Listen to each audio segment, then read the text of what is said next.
This was so I kind of went into watching this really trying to kind of not not look into anything about the film at all. And oh my God, it was so refreshing on so many levels. I felt like I knew everything about John Lennon. I felt like I'd seen the different sides and stories of him being told in so many ways, but this was just felt like something completely kind of revelatory in a way and just so clever in how you've told the story and how you've kind of really lent into him as a person rather than John Lennon. Do you know what I mean? In terms of how someone like that can really throw their weight to things that they are connected to or want to try and make a change or at least start a conversation. It was so many things. So thank you and congratulations. Oh, that's very nice to hear. That's very nice to hear. I mean, obviously, the main thing about making a film like this is that you've got the anxiety of thinking, oh my God, there's been so many films about the Beatles and about John Lennon. How do you do something that is worth making that that adds to the understanding or to the pleasure of people who, are big fans of him and the music. And so before I went into it, that was really my worry. I was like, oh God, what a great opportunity. But I don't want to make just Yeah. another film about him that is unnecessary. Yeah. What was the what kind of got you past that sort of, what started that journey of going, I'm going to make a film about John or John and Yoko? Or what was that kind of the start of that journey? And also what got you over that, not that hurdle, but that thought of like, how do I do that? Well, um, it was a couple of different things. One was that I read an interview with John. I did a little bit of research and I read an interview with him where he talked about how much he loved TV and how he's obsessed with watching TV when he first got to America then. And how really, as we know, until he died, actually, he was watched a lot of TV. And that resonated with me personally because I spent a lot of my younger childhood in America, going from Scotland, where I was at school, going to visit my grandparents in America, and the sort of the kind of riotous pleasure of switching on the American TV, having been brought up with obviously three channels, switching off at 12 o'clock at midnight Yeah. and not on in the afternoon, all that sort of stuff in Britain, and then ending up in America where you'd wake up, 4 o'clock in the morning, jet lagged in the first few days you're there, and switch on the TV, and there was just channel after channel after Hmm. channel, and that kind of the almost excess sense of excess of that. And I thought, oh, I can relate to when he talks about TV and how that Mm. became his way of understanding this country and how he gloried in it. Um, but also that once I'd had that thought, I thought, oh, well, what about doing this film using the TV that John watches and we are in his head Yeah. and we're seeing the times and the politics and the music and everything as he's seeing it on television. And I thought, oh, that's actually a really interesting idea. And then I also thought maybe this is an opportunity where somebody will be happy to give me money to make a really out there kind of film structurally. And because I spoke to Sean Lennon, who I had to sort of pitch the idea to, and he said, that sounds like a crazy idea. That sounds like the kind of idea my mum would like, you know, Yeah. doing it using, Yeah. these random clips from TV and stuff. And then, the Mercury Studios, part of Universal, they, obviously a commercial based entity, but they were good enough to sort of be just really trusting and say, oh, okay, do what Yeah. you want. And so, because I think they, like everyone else, you have to do something different. There's no point in doing another Yeah. film about Lennon. But that was one thing. The other thing was just simply the film is obviously it's not a concert film, but it's sort of built around this concert, which is the only concert, amazingly, the only concert that John ever gave after he left the Beatles.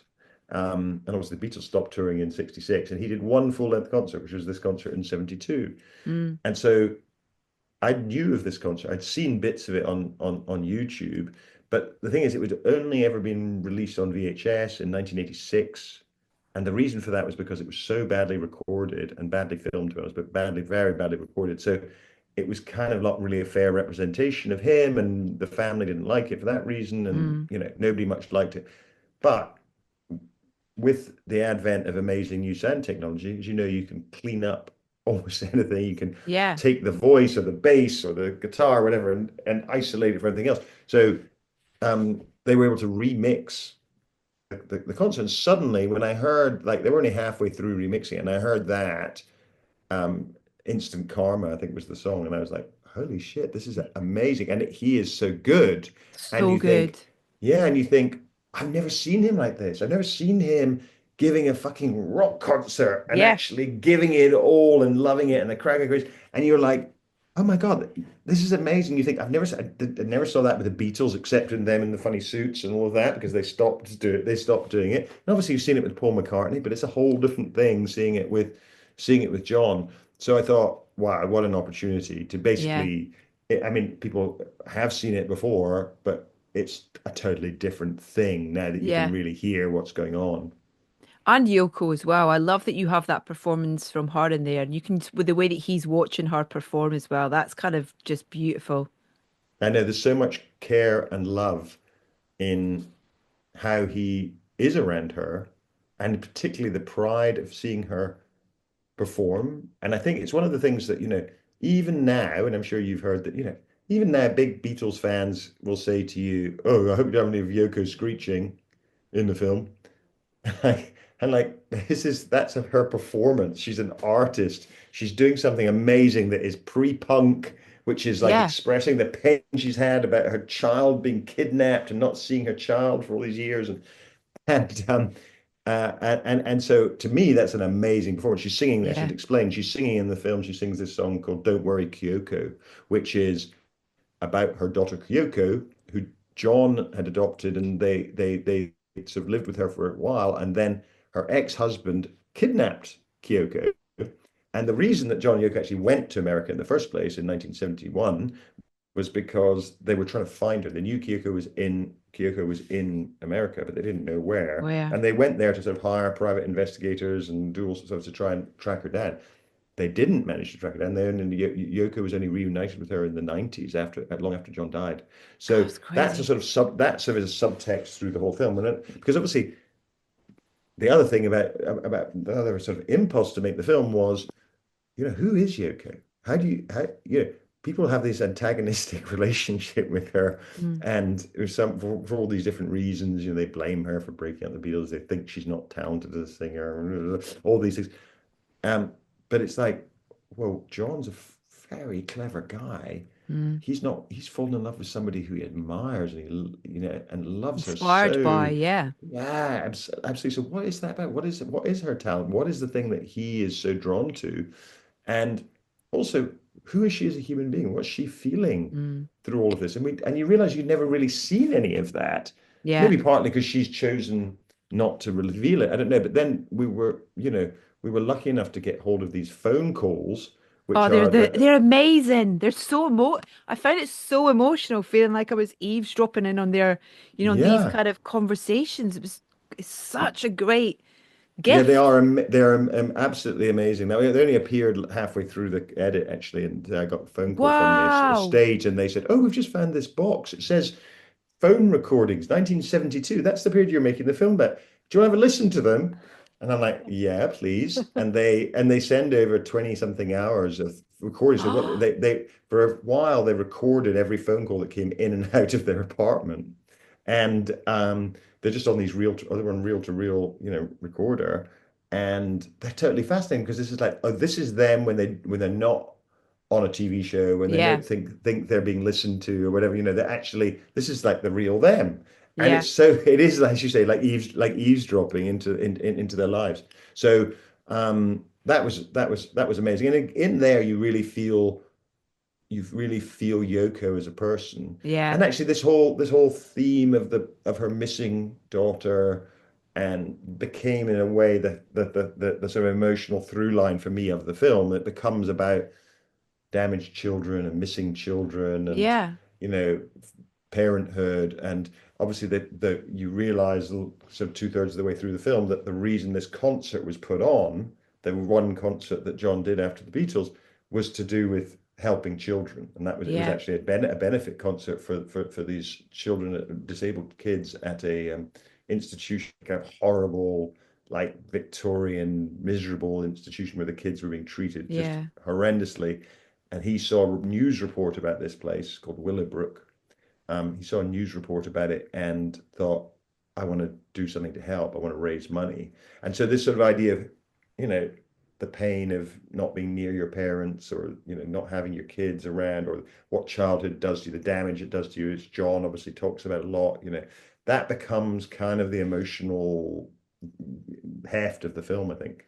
Yeah, well, it even kind of because it does pull on, you hear him talking about his childhood, like you say, Mm, and so that kind of through line, and then even sort of when he's, I think he's talking to a reporter, and it's the whole kind of potential deportation, and his mm, main kind of reason for fighting that so kind of vehemently is because of her, because of his adopted daughter and their daughter. It's yeah, kind of like we yeah. can't, we're here to find her, we're here, that's why we're here, kind of thing.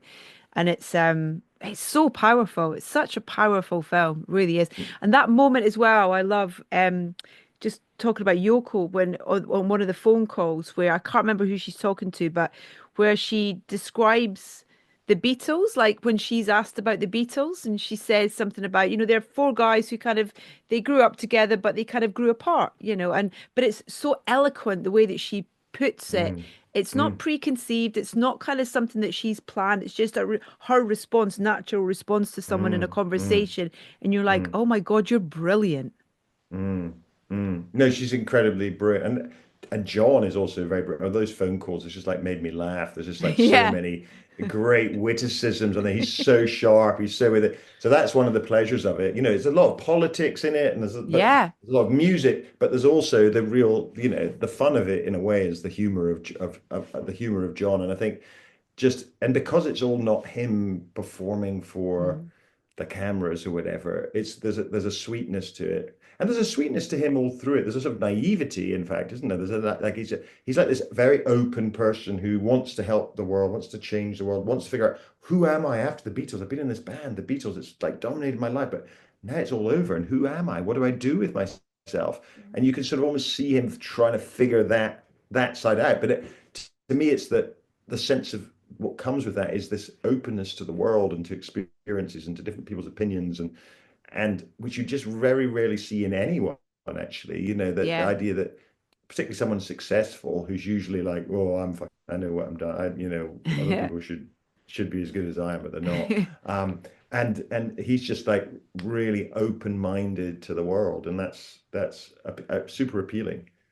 There's some amazing characters, outside of kind of John and Yoko in it as well. The guy who's going through Dylan's bins and stuff. It's just Yeah, and Ginsberg and kind of it's just like you've really transported us to that. You feel immersed in it, in terms of, and a lot of that's got to do with the music as well that we hear throughout the film. yeah, And I can't imagine how you kind of navigated that, in terms of how much what you put in there, in terms of yeah, outside of the concert.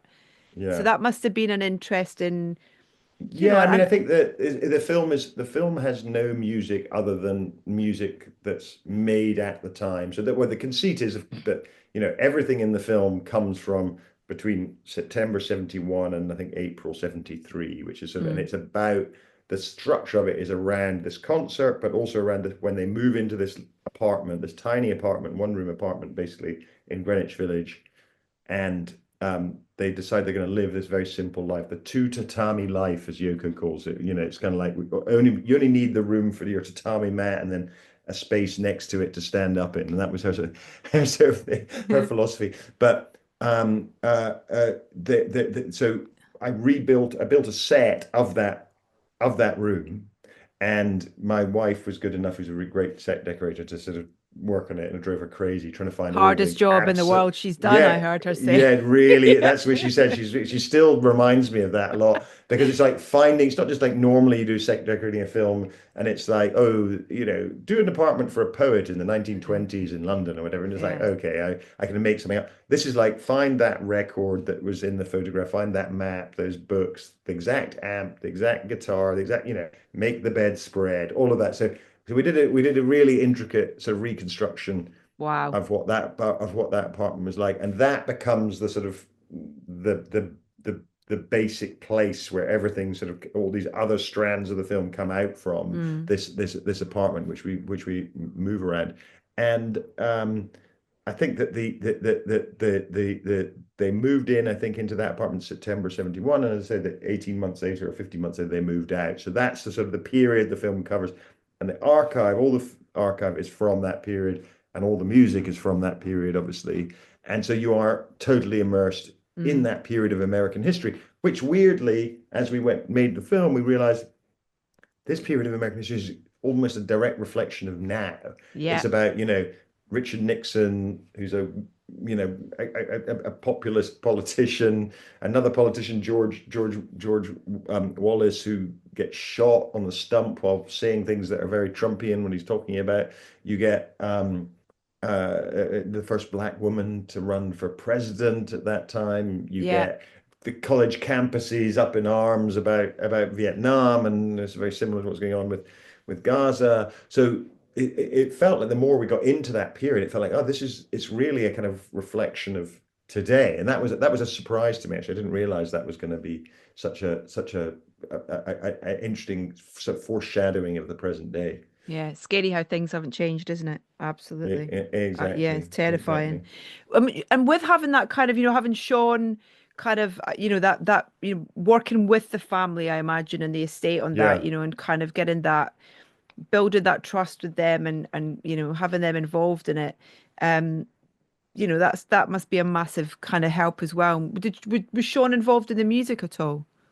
Sean was in charge of overseeing the music remix because obviously he is Oh a wow. musician, Yeah. and so he did that basically with other people, obviously, but he was overseeing that. It Wow. took a long time. It took a long, long, long time to get that right. Um, but weirdly, once Sean had pitched him over Zoom what I wanted to do, he's like, "That's cool." He said to their kind of the guy who runs the archive for them. He said, just give them whatever they want from that period, and so it was literally, Wow. here's a drive with all the home movies. Here's a drive with this. So it was like this treasure trove of stuff Oh that people have never seen wow. before.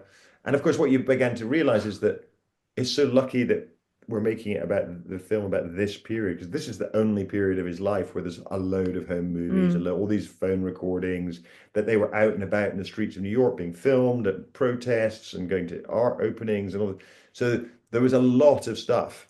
And that was, yeah, total joy to be able to go through all that. But I should also say that, one of the advantages about doing a film like this, which is all the voices of the people in question, of Yoko and Yeah. John, and doesn't sort of have other people's opinions coming in or whatever, Yeah. is that I didn't get any sort of sense of the family going, oh, I don't, disapprove of this. I don't agree with that, because it's all coming from them.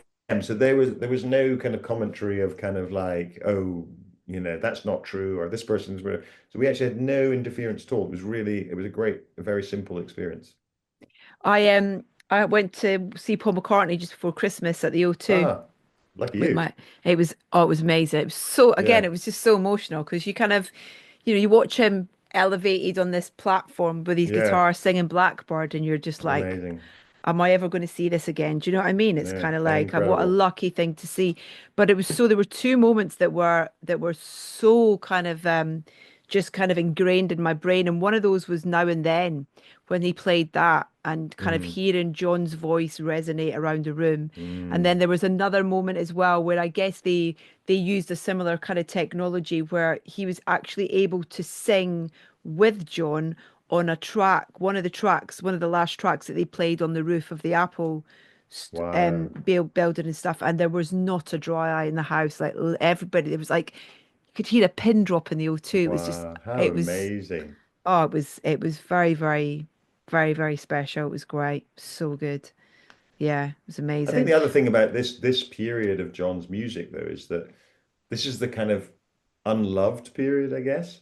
It's the sort of political period when he did a Yeah. lot of political songs, and I think that when you see the concert, the footage in this, you realize that musically it's really strong, actually, and it's got this sort of slightly pub rocky kind of flavor to some of it. Yeah. But there's his musicianship and his kind of authority on stage pulls everyone else together, makes everyone else better than they would otherwise be. That's the feeling that so I more than anything else, actually, I come away from watching that footage feeling like, why the hell did he not do more live? He was Yeah. so bloody good at it, and he plays the audience so well, and he's so cheeky in his sort of replacing of words in the songs, and Yeah. he's just, he's really, really a great live performer, and yet you think, well, how many times have you seen him live? Hardly, he Yeah.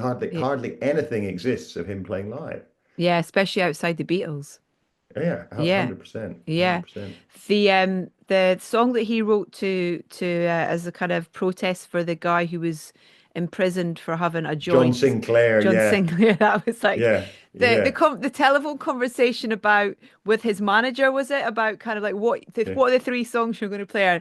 And his manager was kind of like, oh, I'm not sure. It's just It's such a classic. love. It's such a classic musician to their manager relationship call, Yeah. isn't it? Where the Yeah. manager goes, "I think it's not a good idea. Don't do that. It's going to be no, don't do that." And then basically when John says, "No, I'm doing it. I'm doing it," he's like, "Yeah, yeah, I think it's a really good idea. I think it's a great idea, John. Yeah. Fantastic idea, wonderful idea." And it's just like this is the power dynamic that is still the same today in every film star and every musician. Um, uh, but yeah, no, it's really funny that, and that's really the sort of the moment. Well, what happened was there's this guy John Sinclair is put in prison in Michigan Hmm. for being caught with two pre-rolled joints, and he gets 5 years in prison. And there's a big, and he's a big peace activist, and whatever. And so it becomes this big national story about this injustice. And John gets involved and says, "I'm going to come to this benefit concert. I'm going to sing a song. I'm going to write a song." And so he writes this song, which is, you know, pretty basic protest kind of stuff, but yeah, it's fun. And so he turns up, and it's hilarious. I love the footage there because you've got like this stone naked student walking Yes. around in the front of the shot, and like, where the hell am I? Oh my God, John Lennon's there. And he sings anyway. He sings this song. Then 2 days later, this guy John Sinclair is released from prison because of the pressure that the governor of Michigan receives over John Mm. being there and all the news about it. So they release him from prison. There's amazing footage of him getting out and phoning John and gratitude. And this, of course, makes John and Yoko go, "Oh, we could actually change things. If this is the power we've got, we could really use this." And so that's kind of precipitates their whole involvement in politics and their anti-Nixon kind of Yeah. activism and all of that. She just turned 92 as well. Did she? Amazing. Yeah. Has she seen the film? She must feel wonderful if she has, because it's You just know this. what? I actually don't know. We did send her the film, but we haven't Yeah. heard anything. I understand that she's, old and not terribly well. So Yeah. but I would hope that she's seen it. But no, I Yeah. haven't heard, which is a shame. Yeah. Just before we finish as well, I was up in Glasgow on Sunday for the Glasgow Film Festival, and I was hosting a kind of career chat with Mr. James McAvoy. And straight Ah, after our chat, they were showing The Last King of Scotland. oh, that's so nice. Well, that's Yeah. 20 years ago. Because funnily enough, I was at the BAFTAs this year, and they got James McAvoy on to sort of, I think, give the audience award, the orange, or what used to be called the Orange Film Award, whatever it's now, the Yeah. EE Film Yeah. Award, whatever, which is the one BAFTA voted The on by the Rising public, Star. the Yeah. Rising Star, that's what it's called. Sorry, yeah. And so he was the first winner of that in the year of Last King of Scotland, and they showed this footage of him. It's hilarious with a terrible haircut, really funny Sloppy haircut. Joe. Yeah, yeah, yeah, yeah, Yeah. yeah. He's definitely got a better barber now. And yeah, no, that's lovely. That's Yeah, lovely. it was great. Well, listen, huge congratulations on this film. It really is. I've been like wanging on about it to so many people as well. I was like, oh my God, you have to see this, just because it's so refreshing as well in terms of, in the world of music and telling someone in that world's story in such a kind of beautiful and kind of creative way. And just, yeah, those phone calls in themselves are just like, wow, sucker punch. They're brilliant. That's lovely. Yeah. That's lovely to hear. What I've noticed is that talking about it's quite a hard film to talk about because it's such an experiential sort of thing, Mm. and there's so many things going on in it. And we sort of talk a bit about phone calls, a bit about the concert, and a bit about the politics and the TV and the apartment. And So this is much like, in there. there's a lot in there, but it's actually only 96 minutes. I think it's the shortest film I've ever made. That's a Wow. good thing. Wow. Well, I Wow. kind of thought because it's it's not your normal film. I thought I'm not going to bore people with this. I'm going to make it short and sharp, and which is an uncharacteristic discipline. I just that idea of like kind of people being bored like with your films is kind of like, come on. Ah, that's so nice. I'm really looking forward to kind of going with a gang of mates though to see it at the cinema as well because I think it's kind of going to be one of those things as well that you just kind of come out feeling a bit sort of kind of almost empowered in a way as well. Well, that's what we need is a little bit of political hope, don't we? And a Yeah. voice that feels like he really sort of, is daring to disagree with the establishment, and that's what you get from John. But the other thing I should say is that the film's coming out in IMAX, which I'm really excited about. So on the what it was 9th, 10th or something of April, it's April. coming out on IMAX for a week exclusively, and then it will go on to wider cinema. So if any of your listeners really want to hear at its best, as I did the other day in IMAX, it just sounds fantastic. And I now only want to make films for IMAX. Great. Great. Okay, well, I'll let you get back to that then. Great to chat to you as always. Thank you so much for your time. Thank you very much. Lovely to Yeah, chat to you. yeah, you Speak too. soon. Hopefully Have a see good you at the one. theater soon. Bye Yeah, bye. I hope so. Bye. Take care. Bye. Thanks, Kevin.